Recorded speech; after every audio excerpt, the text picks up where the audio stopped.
Wow. 12 level to the fan. Okay. So I'll give a clap to the fan tuner.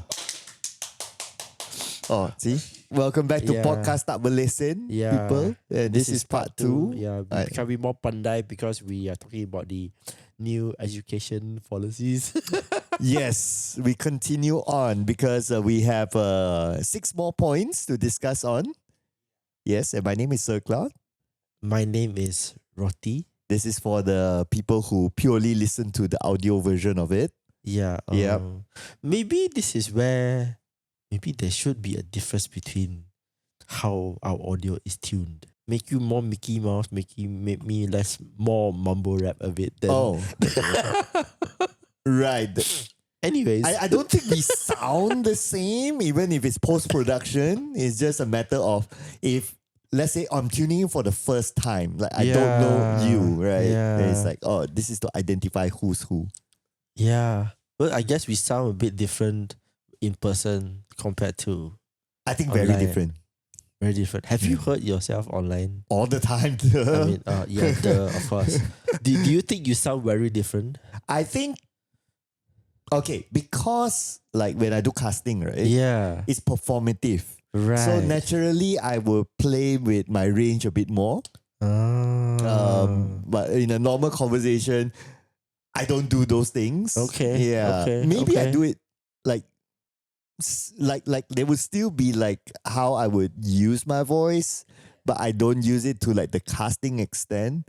Right. Like I don't talk to you like, oh, that is a really good idea. I don't do that, right? Clap to that. That is a really good idea. We should talk about that more. Yeah, that's how my co-caster will hear in like through like that. But, yeah. Honestly, yeah, I would just laugh. Now I know what you do behind the scenes. You laugh at all of us. Yeah, but maybe this is because we are on the, the ones in the show right now. Oh. And you suddenly come up with that, then I'm like, oh my gosh, that's so funny actually. Oh. Yeah. Yeah. That's how Okay. different it can be. Right. Yeah, and I guess when I don't know lah. I think when I present in to students, also it will be like this sort of conversational level. Also, I don't go like, you guys are amazing. That's a good presentation. You don't do that lah. you know what you sound like? What? Like those when you see on YouTube those like American hype men, you know? It's like WWE influencers. Let's go! Yeah, let's go! End the game! Yeah. Lin won his first tournament! Yeah. He plans to join one tournament soon, so that's why this is how the caster would sound like when Lin wins a round. Yeah. It's like, that is the best fang ever! Who is this player? Is this the new prodigy? Oh, it's Lin! Lin, he did it! Have you ever done like voice acting?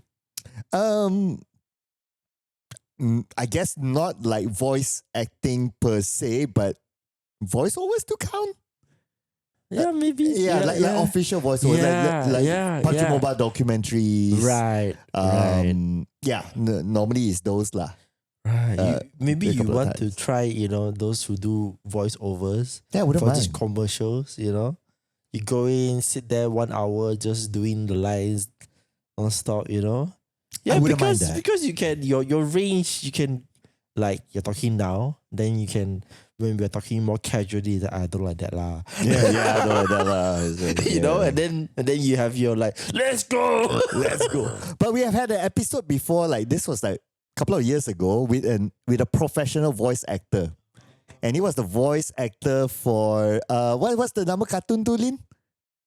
You remember? Bobo Boy, yeah. Oh. One of the characters in Bobo Boy. Okay. Yeah, and he was professional voice. He's a professional voice actor. Damn. So when he start like, hey, demo us a little bit lah, right? If anyone you want to see, you can check out the episode. demos a bit. And then when he starts doing his demonstration, and we go like, this is professional level. Yeah. Yeah, yeah. We need a lot more training to reach there. Yeah, sort of thing. Yeah. I even had like this with I forgot his name already. But he's also a few other professional voice actors, all right. And when I hear them actually demoing their work, oh, okay, that's different. Yeah. It's not even this. It's like they can totally be a totally different voice. Yeah. You wouldn't be able to tell. I think it's not totally different voice. It sounds like they're a totally different person. Yeah. Right. Altogether. It's not them. It's like, oh, that's you. Oh, wow. Imagine someone who sounds like me suddenly becomes SpongeBob. Yeah. Yeah. That level they can go. Yeah. It's insane. Yeah. Yeah. Oh. Yeah, but then I also asked, the main thing is, how do you actually train for this, right? So I find a consistency when I ask this question with a few of the professional voice actors. It's actually something that I happen to do as well. So like they just go around, and then if they see signs, for example, or Jalan Bukit Bintang, for example, right, they will read it in different ways. Like, oh, think of it like, oh, how would the ad sound like Jalan Bukit Bintang? And how would the cartoon sound like Jalan Bukit Bintang? You know, something like that lah. Yeah. If for me, then I'll think of it for casting with Jalan Bukit Bintang did it, you know, or something like that. But they have different specialization. Yeah. So they think from, oh, if it's anime sounding how it would like, if it's advertisement how it sounds like, so they will practice this range. Yeah. Yeah. But essentially cool. that's how they practice lah. Apparently. Yeah, not too far off. Yeah, they read different stuff and they just read out loud. Yeah. As they drive, they'll be like, they see the sign, it's like, oh, TTDI. Yeah, I think anybody want a hype man, there you go. Well, that's why people pay me to do that stuff, right? Yeah, so then, you know, maybe anybody who needs like a hype man for the next commercial or whatever, there you go. Yeah, there you go. Yeah, maybe you can try it out. That's our cold opening there. Continuing on from our topic of the National Education Blueprint 2026-2035. If anyone missed out on the first half, is actually in episode 1, so you can look for the other episode within the playlist. We'll continue at the 7th point. So the Higher Education Ministry to fully take over pre-university education, including Form 6 and matriculation programs, starting this year. I haven't been to Form 6. I went from Form 5 to Diploma.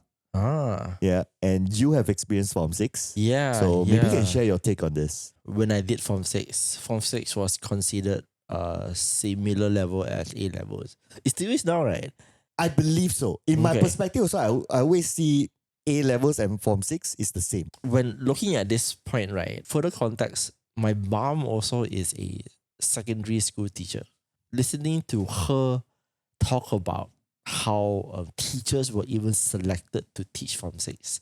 And then also listening to how the teachers that, because I took Form 6 in the same school that I did Form 1 to Form 5, which was SMK Gajah Berang, but this is in Melaka, right? So then that school, we had Form 6 as well. So I continued on, took Form 6, and the first thing that happened was, went into the class, and the first teacher we met was actually our guru discipline, the discipline master, you know. So you imagine this guru discipline come in, the first thing usually when you're Form 1 to Form 5 student, right, they'll be like super straight, really the spot check with the cane walking around anywhere, dishing out punishment, right, very straight. The first thing he comes in and says, now you guys all grow up already. You are Form 6. I'll treat you as your university students already. The only difference is you're just wearing the school uniform. So it's like, it's already a very different level of mindset. They trust you to be independent. And then even like stuff like our school toilets. It used to be that only the teachers or certain individuals hold the key to the school toilet. And the key cannot be held by students. But Form 6 students are given the key. And it is our responsibility as the students to go and keep the key, and then, you know, we can freely use it lah, you know. So it's like such different treatment, you know. And even let's say you're like walking around school here and there, right? Usually typically you're not allowed to freely roam the school. Especially like, you know, where sometimes you have free periods here and there, right?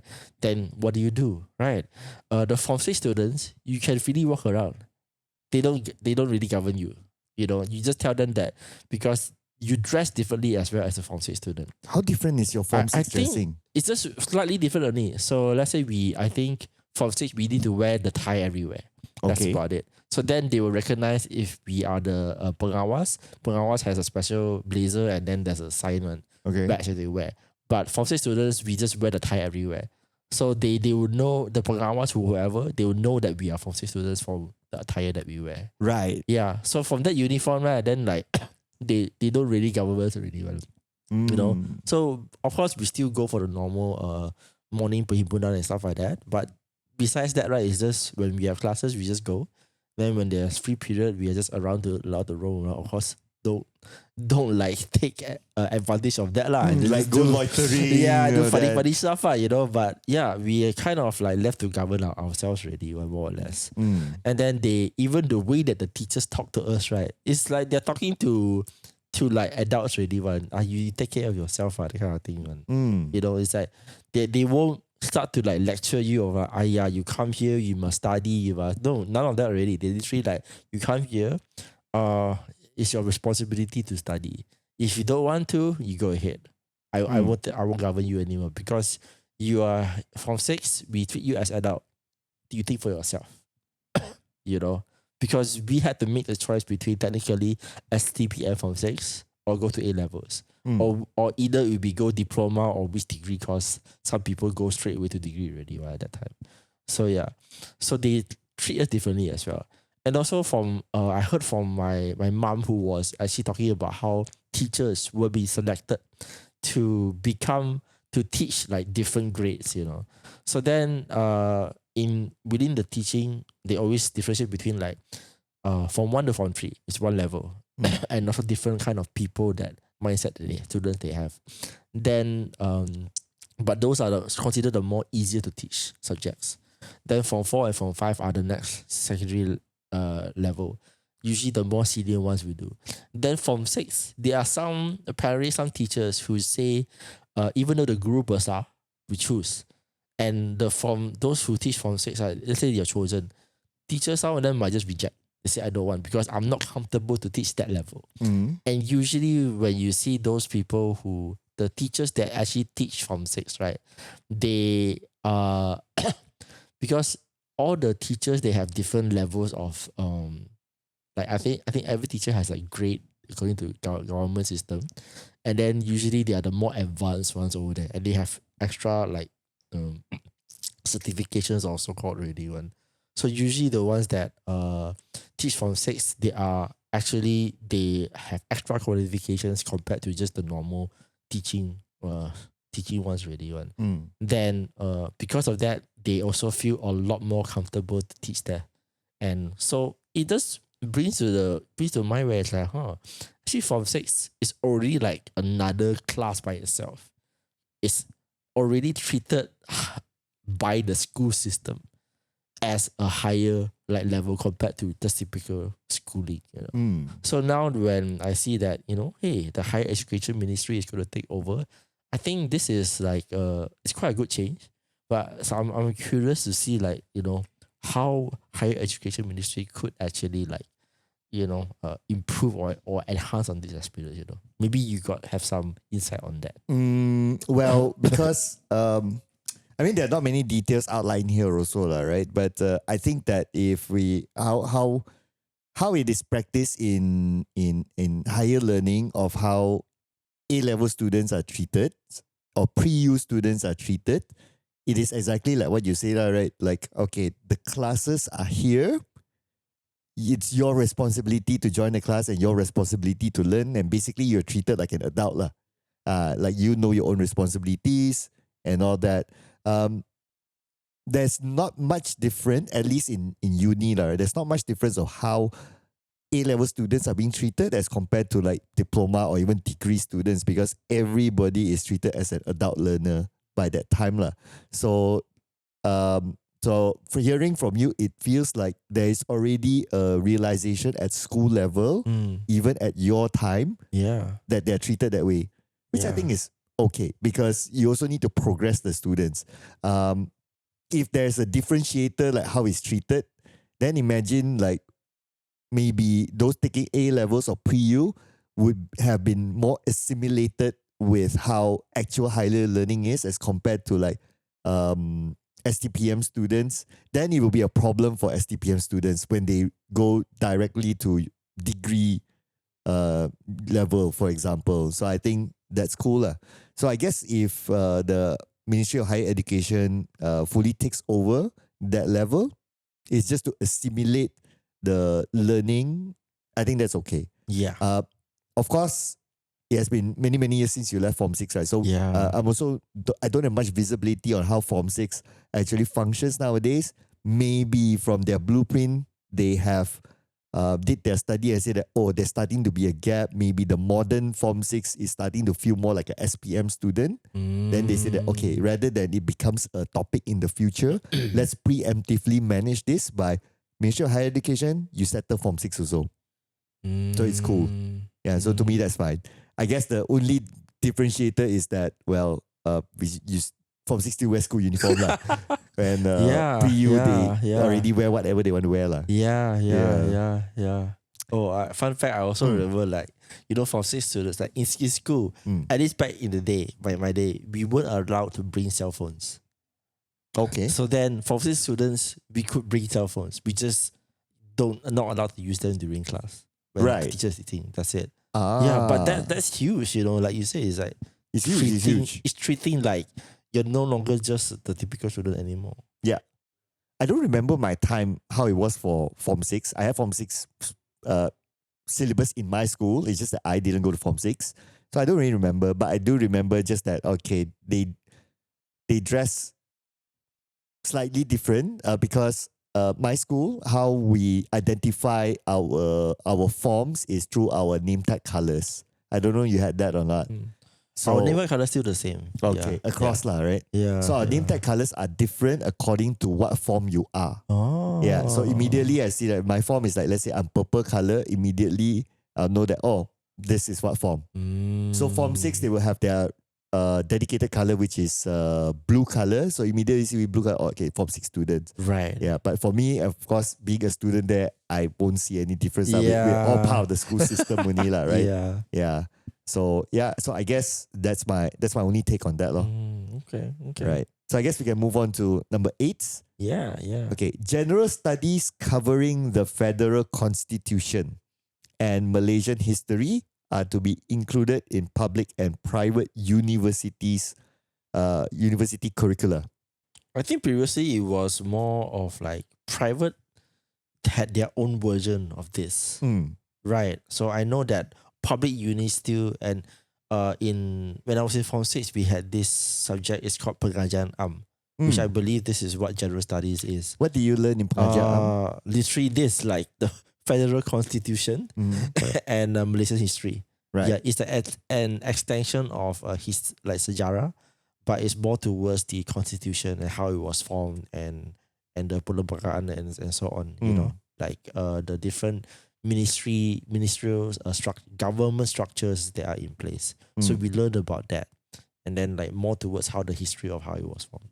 So yeah. So that was pengajian and then and I believe that for private universities, they have their own different version of it. It's not exactly this one.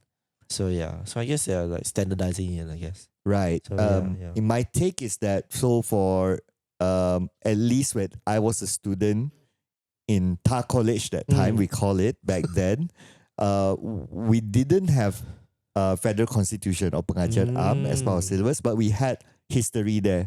To the best of my memory that time, there you can apply for an exemption if your SPM results are at certain level. Yeah. So I remember I was exempted from taking English PM and, if I remember correctly, history as well, because my SPM results were satisfactory enough to apply for that. So if I can skip a subject, why not, right? Yeah. Of course. But as far as I understand, not all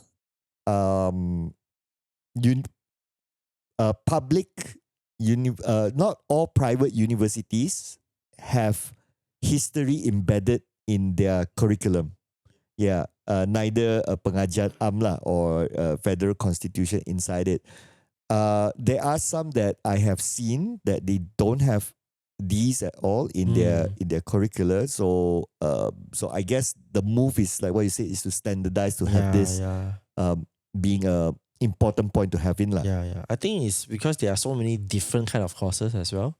Because you have let's say you go to degree, right? Then you have like your typical bachelors and so on.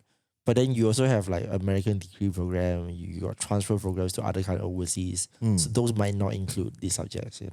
So then I guess standardization. Yep. And of course, why is it important? We've discussed this in the first episode on why the history is so important. But this point is to add on the federal constitution, why is it important as well. Yes. And I believe this is also to promote a level of unity and understanding and tolerance with each other. Also, I think it's because nearing voting age. So it's important to know like how this works. Oh, that's a good point. Because like you need to know that you can vote, but how does your vote count? Your vote counts, you empowers your state, your district, your state, and then how it goes into the government and so on. You learn about that whole system.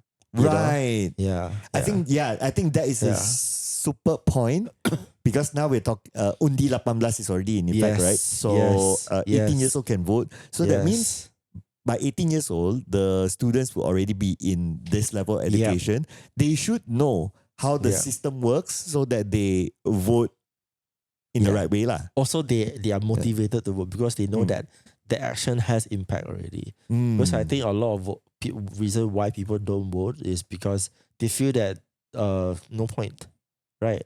Their vote doesn't count, right? And like, sure, you can have social media, all this stuff that tell you why you should vote for this person, but it's also about why you should vote in terms of how your vote impacts the whole system as a whole as well. So Yes. If not because of social media, then maybe just the people around them, parents or the relatives would like, hey, vote this, vote that. But that's based on their opinion. So this is also to help people at that voting legal age to form their own opinion as well. Yeah, to have a better neutral ground. So I think, that's a cool angle to have. Yeah. Number 9.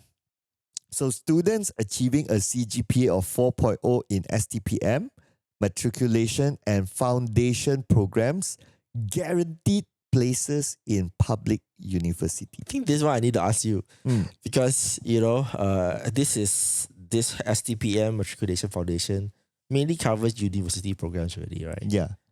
Especially when they say that we want to take over the higher education will take over all these. Yeah. So I'm pretty sure this one is why I want to ask you is that pretty sure you've met people who don't take studies seriously, right? Oh yeah, tons of them. Yeah, tons of them. Yeah. So like, do you think this will kind of help in your opinion, like in general?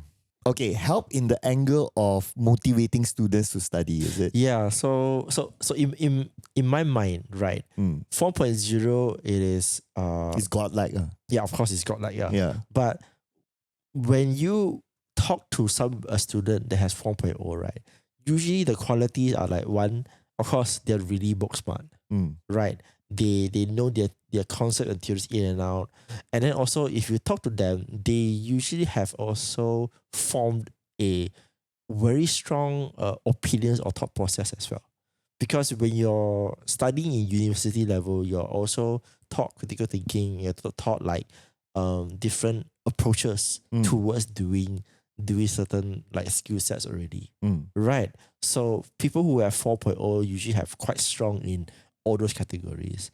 But maybe for some people, they just don't take it so seriously because they're, for whatever reason, So like, do you think having this would, guarantee thing, people, places, and placements that will really impact them. Okay, so in my opinion, and I'm going to look at it from a grounded approach. Grounded approach from a student lens, we were all students once. I think, I can't say for all students, right? I think everybody is brought up differently. Yeah. Or perhaps when I was a pure student back then, I didn't pay too much attention to my studies or my grades. All I thought was, as long as I pass, I go next. So my diploma, which was my first exposure to higher learning, it wasn't that great. I remember it wasn't even 3 lah. Yeah. That's also because I approach it with the mindset of like, I just want to pass. Right. I just want to pass. I'm Right. okay with that. But of course, the implications after that, as you mature, only you see lah, right? Yeah. Yeah. But I did other things to patch it back up. But that's a whole long story altogether. So, if I were to put on a student's hat, and you dangle this carrot in front of me, I still may or may not be super motivated to be like, okay, I want to get that 4.0. Right? It's because like, let's say lah, I just need to slack one semester. I get that one subject, I get B. My 4.0 is gone already. Then the rest of it doesn't matter anymore. Then it becomes, I'll automatically switch the mindset to like, as long as I pass.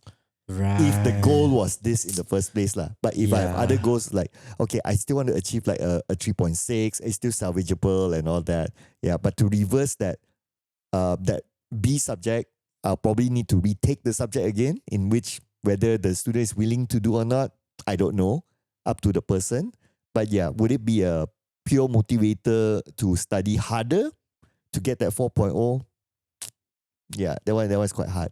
But in all fairness, to those students who really put in the work and get that 4.0 through their hard work, they should be rewarded.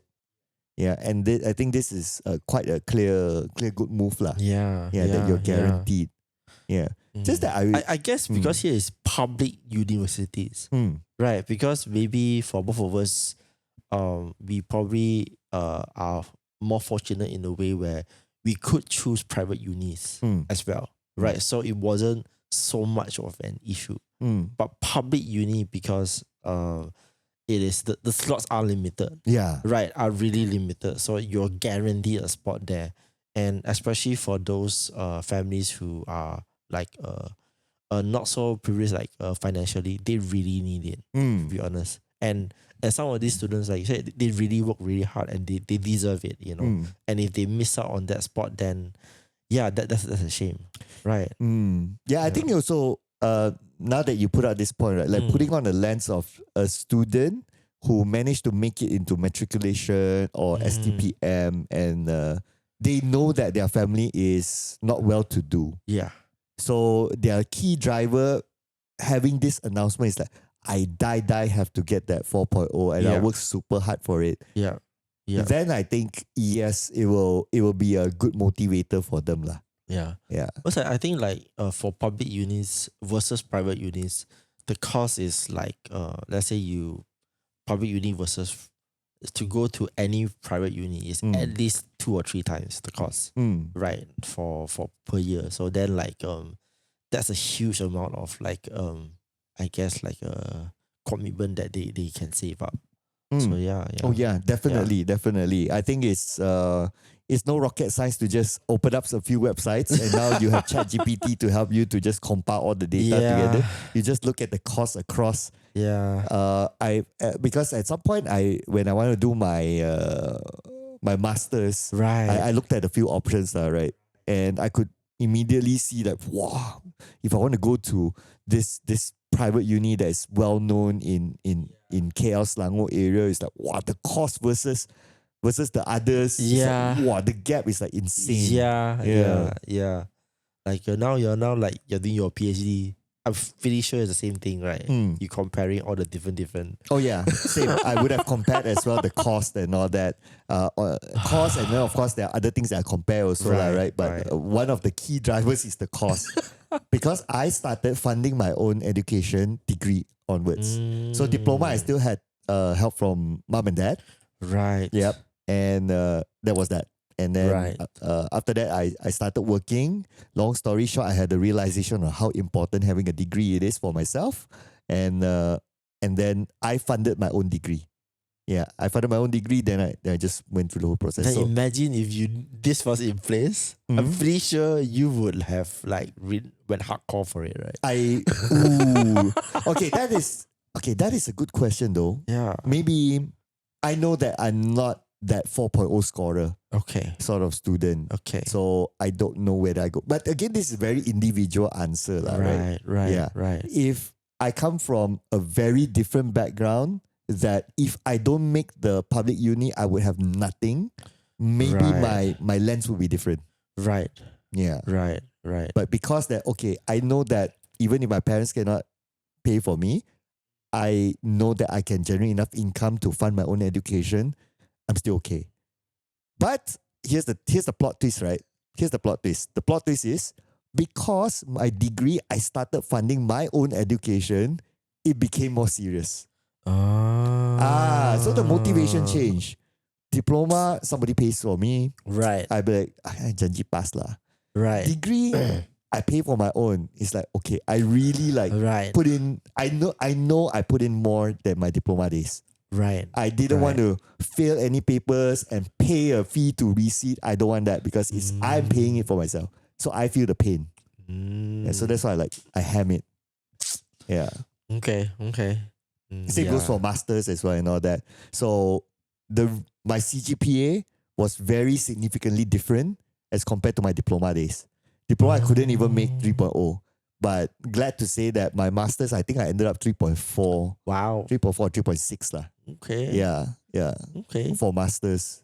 That's because pretty legit. Yeah, it was.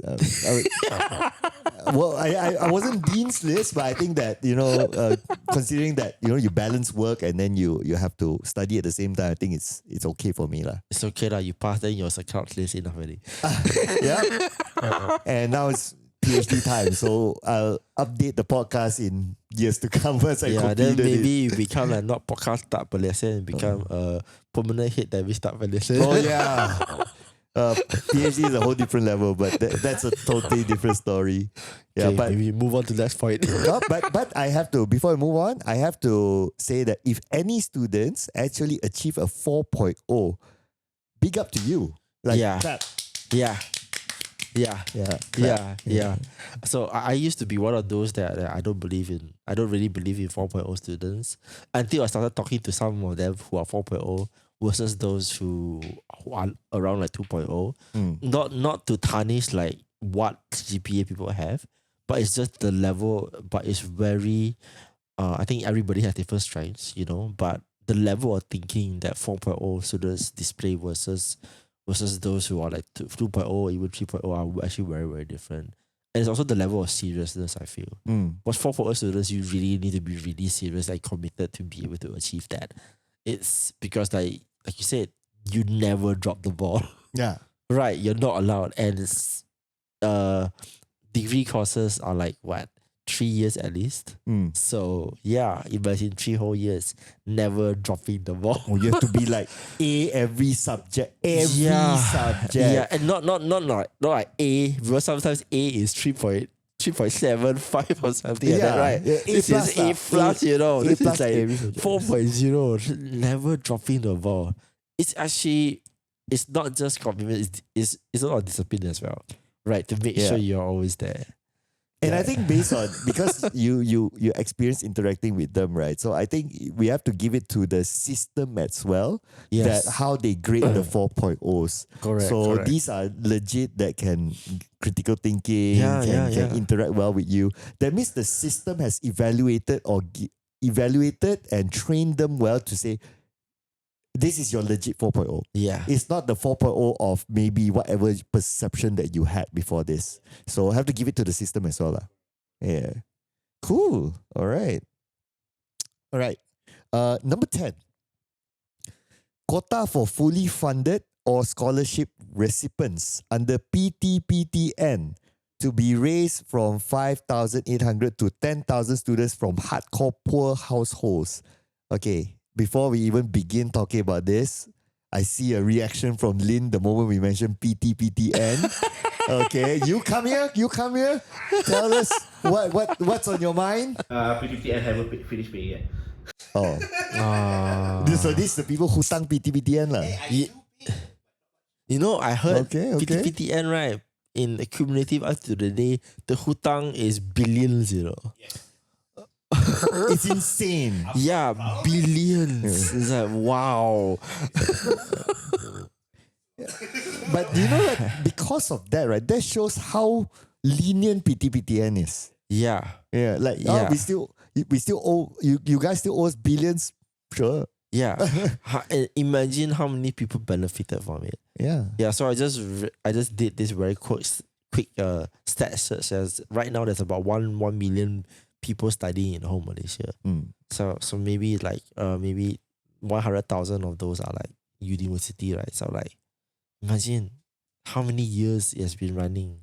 How many people have benefited from this program already? Since our time of study, there has already been PTPTN. Yeah. I don't know how long it has been in the market, but since then. But like that's imagine, you know, people use this to pay off their entire studies, you know. It's like, yeah.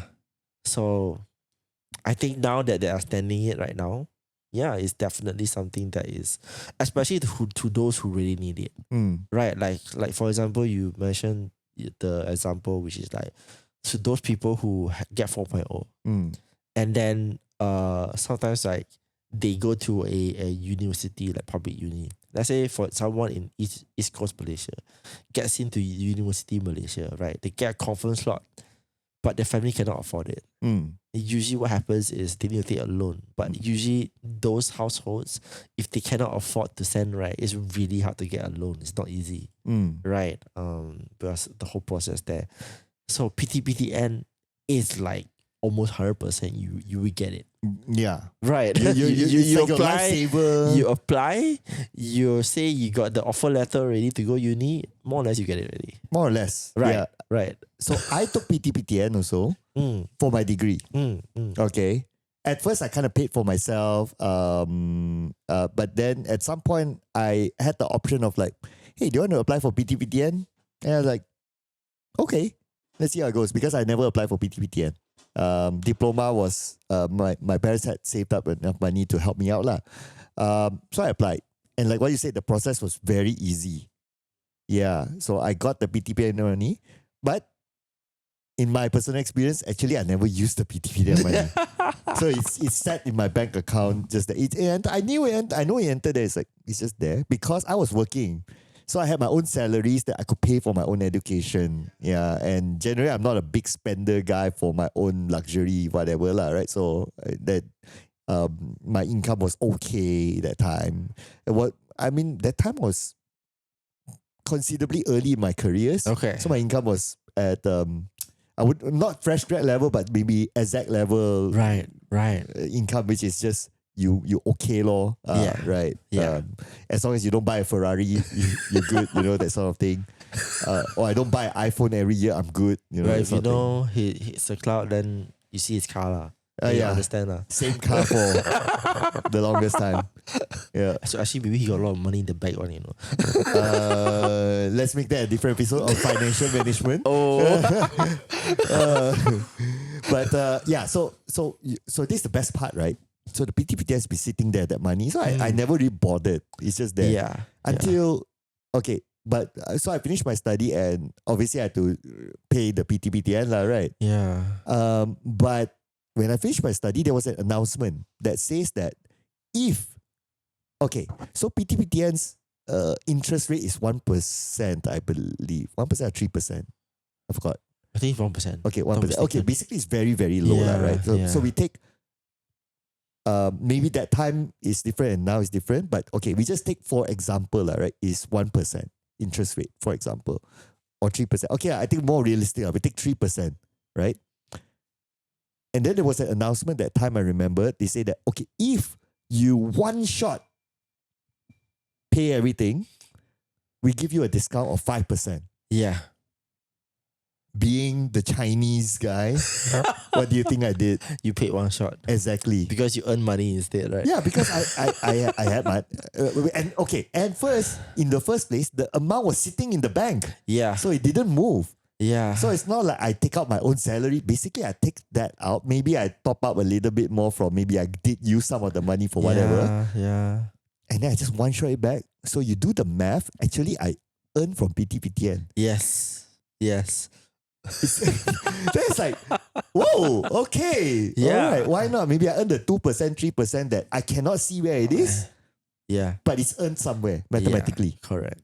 Yeah. Correct. And funny story, I just add on to the how funny story this was. So I had to one shot the money, right? And I couldn't do any bank transfers and all that because I remember I think it was the last day to do it or something like that. Okay. It was at the deadline. So I went to PTPTN office and then it's like, oh, how do I pay? Now I can't transfer because the amount is huge. It's five figures. I think it was 16,000 or something like that. I forgot thereabouts. Then I thought like, okay, you wait for me. I go to the bank. I withdraw. Oh my gosh. 16K Okay. cash. Okay. Yeah. Okay. Roughly 16K. I forgot the exact amount, right? But it's definitely 5 figures cash. So I went to the counter. I said, I want to withdraw this. You cannot withdraw that amount at the ATM. You go to the bank teller, get the money. Bank teller, you need to fill up a few forms and all that. Yeah. And then they brought me to the back room. They brought out the stacks. And I had a bag, right? Okay. At the back because I know that, okay, I'm going to bring a lot of money at the back, at the stack. And it's like, okay, you count here. So we are in the room, they count. Ngam, put the whole thing in the bag. From the bank to the PTPTN office, it was walking distance, but imagine between the bank and the PTPTN, I was like, okay. Oh. Yeah. You know, it feels like you're in the game, you're transporting like expensive goods in here, then you're scared you will get raided. Yeah. Yeah, it's like, okay, nobody saw that, right? Yeah. And that's why they brought you to the back room that no windows, right? Yeah. And all that is secure. Yeah. But you'll be like, Yeah. okay, faster, reach PTPTN office, dump the bag there, you count now, Yeah. ngam, good. Yeah. Then I'm Clear. good. Clear. So it was kind of like scary, Yeah. It was insane. Do you go heart surgery after that? I know not that level, but It's okay. That time still young, so no problem. yeah. That time all good. Yeah. So Oh my gosh. So of course, this kind of announcement for to focus on hardcore poor households Yeah. is very good. Yeah. In fact, I know one person that he took PTPTN and then he scored first class honors, which is a range of between CGPA 3.8 to 4.0, right? He didn't have to pay back his PTPTN and he studied in private uni. So imagine the amount. I don't know the exact amount, but maybe let's say ballpark figure 30,000, 40,000. Yeah. Private uni is that amount. Yeah. Take it. Yeah. So, in my opinion, and this may sound a bit controversial, I think PTPTN is actually a good program. Yeah. That amount for a fresh grad is kind of life changing. It is. Because straight away, usually when you're fresh grad, right, your family will still need to bear most of your expenses. Especially if you're working out of town. Right. Let's say you come to work in KL, but you're from Malacca, you're from Ipoh, you're from, East Coast or even East Malaysia, right? Most of the time, you need time to get a job and then you probably need transportation as well. So your first rental, your car, your food, everything, right, still needs to be borne by your parents or by a guardian, right?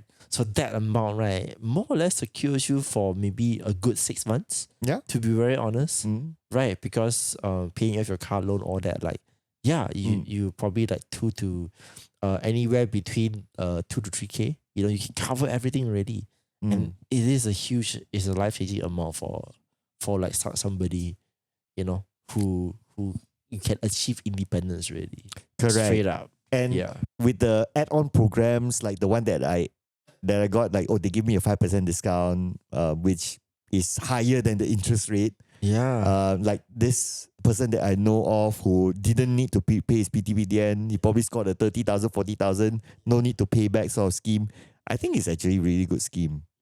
Yes, of course there are some controversials to say that then the moment you step out of uni, even before you started working and getting your own income, you're already at debt. Yeah, which I think, yes, it is a fair point. Because you took a study loan basically and you have to repay. However, as far as I know, PTPTN is also very lenient in terms of repayment. Like you can pay as low as 50 ringgit a month, and all that. So I think that's pretty cool. And I believe that they also have like schemes that if you have not started working, you're still looking for a job, you don't need to pay back immediately. You can once you have an income, then you can pay back as low as 50 bucks a month. Yeah. And let's say we take example, like minimum wage salary of 1,700 ringgit currently. Don't tell me you can't pay 50 bucks. Yeah. Right. Yeah. It's, come on, right? Yeah. Yeah. And I think for me, right, the more important thing is that, sure, you can say that the student, once they have it, they have debt already. They already started working with debt, right? But the fact is, some families, right, without PTPTN, they could never send their children to go university. It never happens in the first place. Yeah. So you look at like some households, like you think 1.7K minimum income right now, right? But some people who are not like under full employment, they are like contract workers, or they open their small store in small towns, or they do odd jobs here and there, right? Like maybe like the cleaning ladies or jobs, or your service maintenance crew, right? They maybe household income is like 2,000-3,000. So these people could never afford to send their kids to universities. That kid could be really struggling. They borrow money from their relatives, or their relatives fund their studies, right?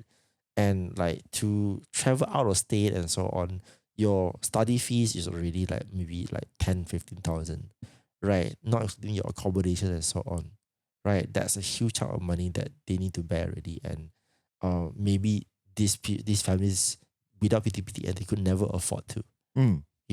Yeah, sure, you can say that they come up with debt, but they might never afford to be able to go to university in the first place. So yeah. And I think there are, of course, some other discussions around that education should be free, right? And this has been implemented in a lot of Western countries as well. Places like Germany, for example, where higher education is free, right? Of course, they need to pay for some other certain things like accommodation and all that, but generally tuition fees are free, right? And I know that there has been a lot of people who want to see this happening in Malaysia, which I understand. And I am a firm believer as well that education in any form should be accessible to everybody in any form, right? It's the right to education. However, systematically, to make it fully free in Malaysia, I don't think it will be that easy. I don't think it was that easy for Germany either. Yeah, I'm sure. Right. Because one thing is that in those kind of countries, their tax rates are higher. So much higher. And you've been in the UK before. Yes, you've seen it. Yeah. So it's not just tax, even their cost of expenses, everything is much higher. But you get taxed, you're heavily subsidized on other things.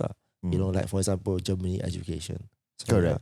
So maybe like, okay, other things that it costs higher, like what you said, but they move that cost to somewhere else. Yes. Or they move the subsidization to somewhere else, which is education. Yes. So they will have easier access to education, even though if you're from a low income family. But that is at the cost of higher taxation in certain other areas. Now, if we were to do that in Malaysia, nothing is not doable, I think, right? However, it will take time. Like you cannot just switch off tomorrow and say, all universities in Malaysia cannot charge a single cent in fees or in tuition fees. Then universities will be like, then who's going to pay for our lecturer salary and all that, right? Yeah. Because all these are structures that are already in place. Correct. Of course, like, because like you said, there are still people who are putting in effort and work for this, right? So they still need to be compensated. And if it doesn't come from, let's say, by the tuition fees and so on, then where does it come from? Exactly. Right. Correct. It still needs to come from somewhere. And like in the more developed countries, what you notice, like for example, Germany, what you notice is that their tax rate is super high. Typically what they do is you get income in, you just leave half of that to tax. That's about it. Here, what do you do? Right. Yeah. Correct. Here, what do you do? Only a fraction of that goes to tax. Right? Even I think the highest tax bracket right now it's not even 50%. Right? But more or less in more developed countries, it is around half goes to tax, more or less. And then that's where that amount of money is allocated for subsidizing other things like education. Correct. Right. So it comes at a cost. And also you cannot just change overnight, like gradually, then where and when, and then how do you adjust things so that there is more an equal and equilibrium across the board. Right. Because like if you just turn on the switch, free education, many people will suddenly come to you for an answer and say that, okay, then how am I going to pay out my staff, my lecturers, my facilities, and so on? Exactly. Everything. All of these things. Then and then some universities, you get grants, donations, and so on. Where does that go? How does that work down in this new system? So yeah, there's a lot to go through before you can even implement that kind of thing. Not so easy. Correct. Yeah, it's not as easy as just switching it, right? Yeah. And that even relates to one of the episodes that we did before this, talking about the influencer tax. Yes. Yeah. Yes. Like even like let's say people working in freelancing world don't even declare their own income and taxation and whatever. Then it becomes a big societal issue, right? And that's only one small segment of it. Imagine the other segments that we have not even discussed. Yeah. Right? Yeah. So then how do you move funding around here and there when the income of the funding is even not done right yet? Yeah. But that's of course a whole big discussion altogether lah. But yeah, I guess the baseline is that for me, it can be doable. It takes time. It cannot be instant. But I also want to put this out, right? I understand if like the governing bodies cannot put out a roadmap for this because we don't know what's going to happen in times to come. For example, nobody would have predicted COVID. And all the funding has to go to medical and to, the COVID economy era and all that. Correct. Yeah, so it's very hard to put a roadmap for this, I believe. And I think because we are still a developing country. We're not like a developed country yet. So there's certain financial, I would say, restrictions that not like limitations that we still face. Right. So like let's say we probably still need to prioritize different sectors first before it even comes to education. Not say education is not important. And I think there's plenty of priority being put onto it, seeing how this blueprint is being rolled out, right? So maybe PTPTN, but PTPTN in particular, maybe that is one portion where, it is important, but there are other priorities that the government needs to juggle first. Correct. Right. So like you said, it's one piece of the huge puzzle that the government needs to juggle when it comes to the budgeting, every single year. Even. And if you involve budgeting, that means that it's not only Ministry of Higher Education makes the decision. Yes. They have to work with maybe the finance ministry or whatever other income generating ministries as well to be like, okay, can we generate enough income so that we flow this to this free education program, whatever it is, right? Correct. Yeah. But at least the small steps are made. Like for example, this one, which is for hardcore poor students. Yes. To me, these are small steps. And the key point here when I read this is that fully funded or scholarship recipients.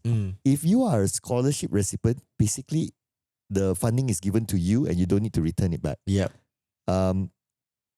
now the term here for scholarship is that the mechanics is that, well, if you're a first class student, you don't need to pay us back. That's a form of scholarship by itself. Yeah. Yeah. So I think these are already steps towards that, which is okay.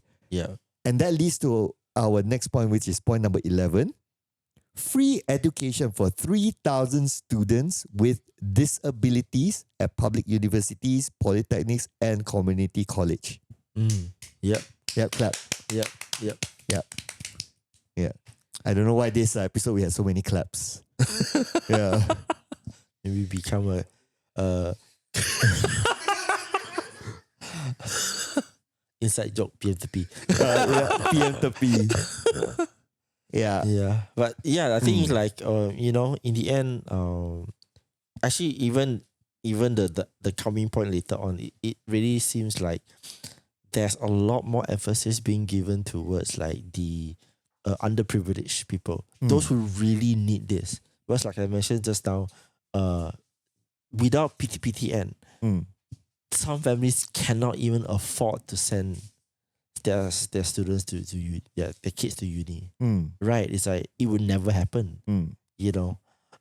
So this one, like, and for 3,000 those with disabilities, they're even more, you know. I don't think it is like for those who financially incapable, but it's also those who are like they do just need this extra funding or this extra help aid that's required because their child has special needs. You know, so there's it seems like there really is like a lot more case for just to provide for this group of people that are really do need could like benefit from this. Yeah, it's a social need sort of. So, it's a social sort of thing, or in corporate terms they call it it's a CSR sort of thing. Yeah, it's a corporate social responsibility sort of thing. Whether they come from a wealthy family or not, that's besides the story. The point is that these are people with special needs. Yeah. So it is to support these people from a responsibility sort of angle. Yeah, which I think is a great move by itself. Yeah. And I think like there's just something when it comes to groups that are underrepresented, you know, because sometimes it's not about like whether they have the money to support themselves. It's more about do you care to represent me and you know my advocate for me. You know, that helps a lot, right? To bring in like giving them hope basically that hey, the government cares about me. I'm seen as well. Kind of thing. So yeah. Yeah. And I think besides the baseline education itself, right? Normally for those with special needs, they would need special equipment. Yeah. I mean, depending on what special needs, right? But some of them might need special equipment as well, whether it's hearing aids or what. So at least with giving out this free education to them, they can channel their income or finances towards helping them to live a better quality of life. That's how I would see it. This would probably save them like maybe 20,000-30,000 easily. I think actually it might also benefit the institutions themselves. Because like, you know, free education, then the government is paying for it and so on. Then those institutions can function. Oh yeah. Right. Because like again, it's like without funding, then they're like, oh, I cannot. The parents, then they cannot function at all. Right. So yeah, those institutions that provide like this like more specialized education for the disabled, then they would be able to benefit from this and then increase the quality of care, the quality of life for these people as well. Yeah. And now that you put this point out, right, from a business perspective of the education institutions, right, they will be like, I'm guaranteed income for this category already. You don't need to worry about like nobody's going to pay or suddenly they I have no money to pay. Don't worry, the government is going to guarantee paid for. So them. now all those things that you needed to like, I need to cut corners here and there. I cannot fully provide for this, but now I have this amount. Then I can actually take better care of these students that are coming in. You know, so provide a lot more better quality of the provisions, the facilities, and so on. Hey, So, for all you know, because of this category, right?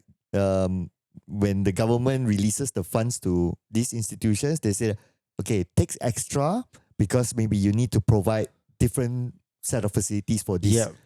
students. Yeah, whether it may be from a technological perspective or from an infrastructure, up to you. Maybe, right? Which I think will be kind of nice lah. Yeah. Cool. All right. And we're at our final points, which is provision of 5,000 additional student accommodation places through government, through collaboration between universities and government-linked investment companies, or GLICs or GLICs. Yeah, so I think again it's back to what we've been talking about for I think the past few points, which is like really thinking about providing for people who really cannot afford it themselves. Those families, because there's plenty of them, and education is said to be the best way to get out of, to increase the quality of life, not just for yourself, but for your family, entire family in general. Because you unlock access to so much more, I would say, wealth of knowledge and skills as well through education that you wouldn't be able to get out otherwise, right? So Yeah, to move up the social status lah. Yes. In other words, right? So I think one of the stories that I heard lah, right, is from Dato Sri Idris Jala, who also is part of another podcast called The Game of Impossible. So when he was in his younger days, he was from a pedalaman area in Sarawak, and education was scarce as somebody who comes from that level of pedalaman. And we're talking about like going in the jungle level, right?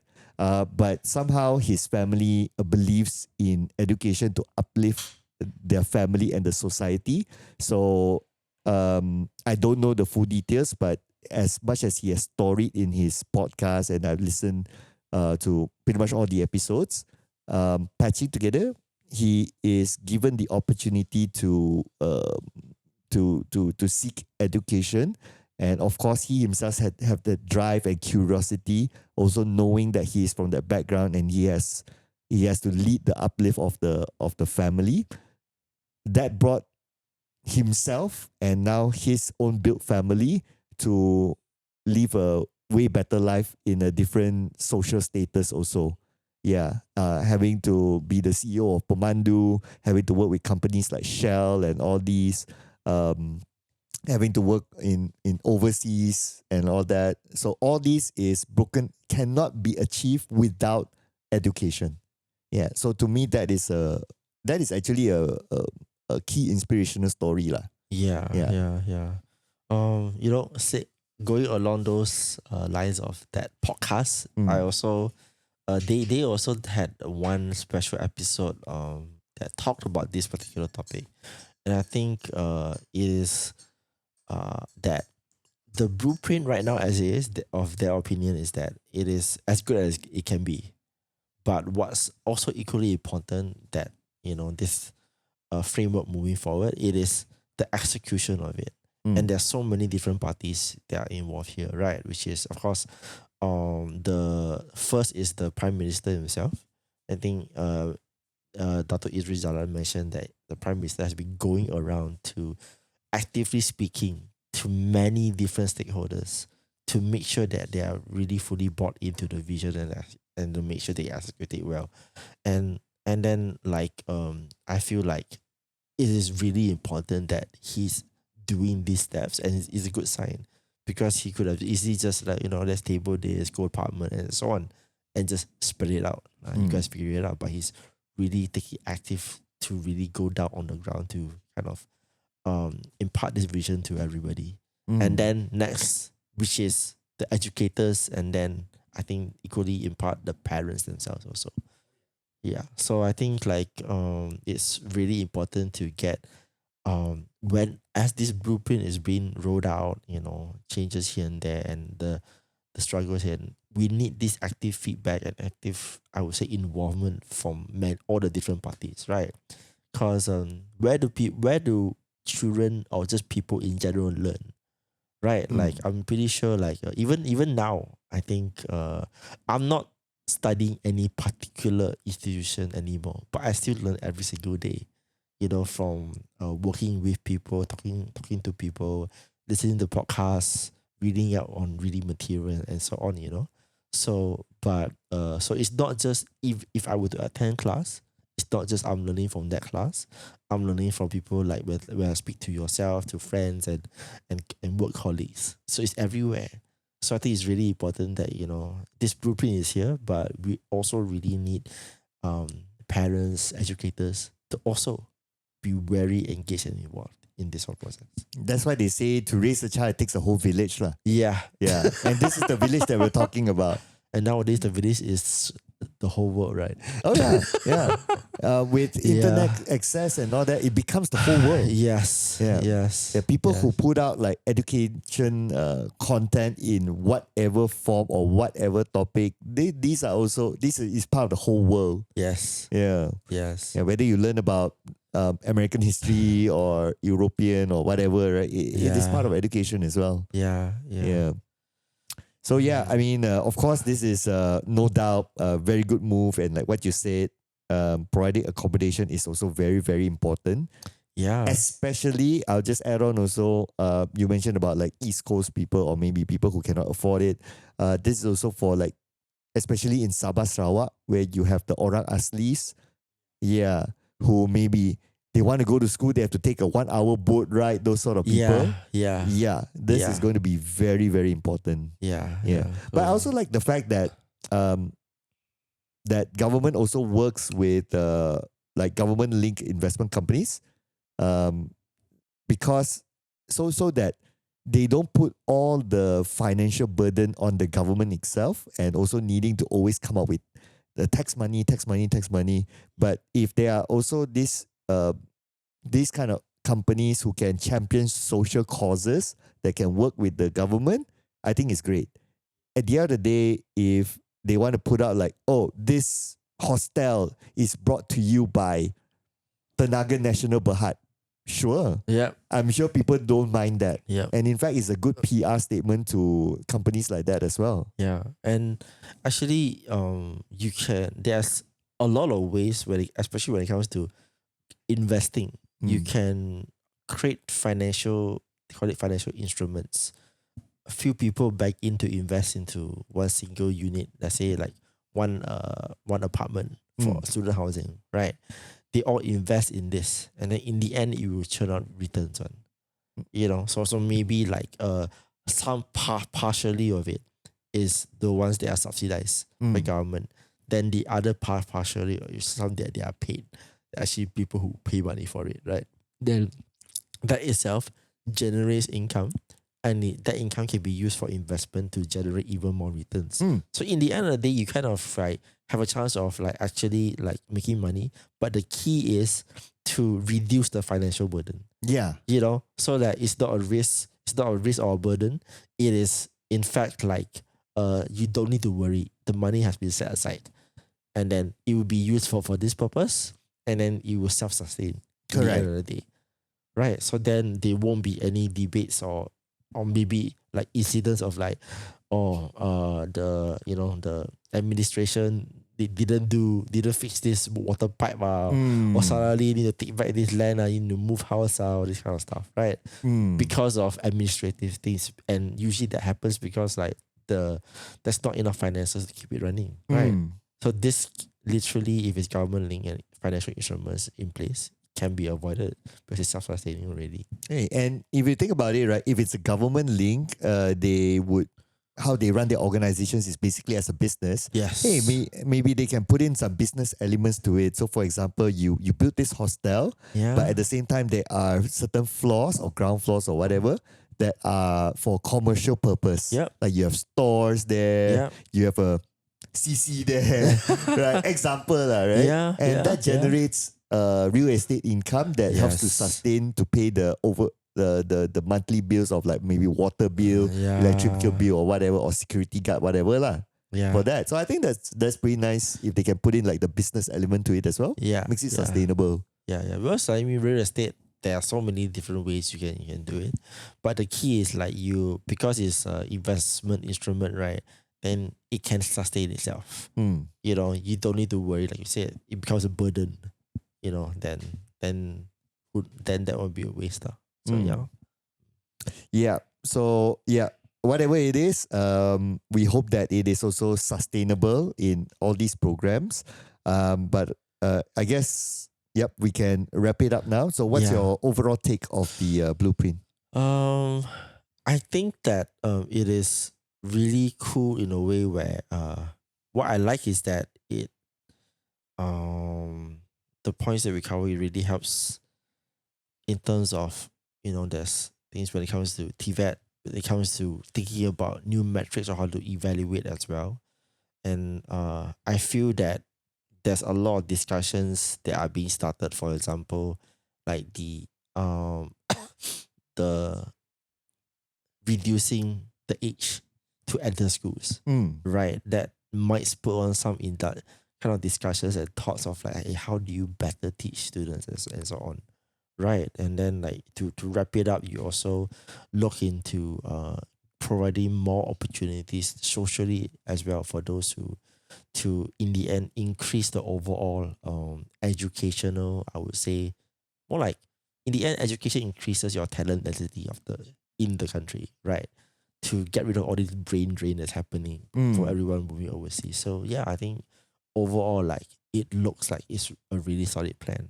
And I feel next is just coming down to the implementation. The execution part of it. Yep. I think whatever plans that that is being put out there, most importantly is how it is executed. Yes. And that is where it come down to the nitty-gritty details of like how the syllabus would be. Yes. Yes. How the matrix actually will look like. Yes. Are your staff, teachers, administrative staff, the whole ecosystem well trained to facilitate all these as well? Yeah. And there are so many other things that will come down to the implementation part of it lah. And as you go along, naturally there will be things that may have feedback on that requires fixing. How quickly are we able to fix these things as well? And how important are they to being fixed? So these are some of the other things that I think we'll observe as it goes along lah. I think this will be a very interesting topic. My other key takeaway from the points that you mentioned is I like how there is emphasis on those who are of underprivileged in this blueprint as well. And I like to see how it moves forward to implementation too lah. Yep. So I guess that's a wrap for this episode. Yeah. So what do you guys think about the education blueprint starting 2026 onwards for the next at least 9 years? Let us know in the comments because it's something that we'd definitely like to keep an eye on as well. We'll probably discuss the points from time to time once there are more details on maybe certain aspects of the blueprint lah. Yeah. Yep. So thank you so much for watching. We'll see you guys in the following episodes. So bye-bye. Bye.